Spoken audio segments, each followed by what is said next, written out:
Извештајот на Европската комисија за напредокот на Македонија најверојатно ќе содржи препорака за започнување на преговори со ЕУ. Ова се оценките на невладините организации кои се совпаѓаат со најавите од еврокомесарот за проширување Оли Рен.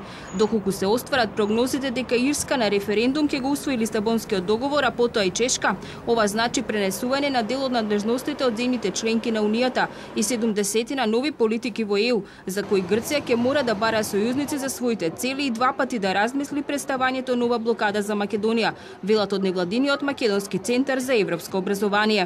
Во донесувањето на одлуките, значи Грција сега ќе бара сојузници за 80 нови политики, 70 на нови политики. И не може во таква една ситуација се дозволи да направи непријатели или да направи непријатели во наводници, да направи од другите држави членки не наколонети држави само заради тоа што ќе блокира Македонија. Македонија треба да воспостави поблиски односи со Шпанија, која од почетокот на идната година е преседавач со Унијата, за да добивањето на датум за преговори со ЕУ влезе во агендата на шпанското преседателство.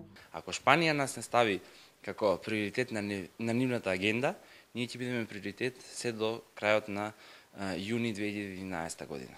На крајот на овој месец Македонскиот центар за европско образование организира конференција за стратегиско партнерство меѓу Македонија и Шпанија со учество на десетина шпански парламентарци, поранешни министри, експерти и представници на влијателни шпански невладини организации и медиуми.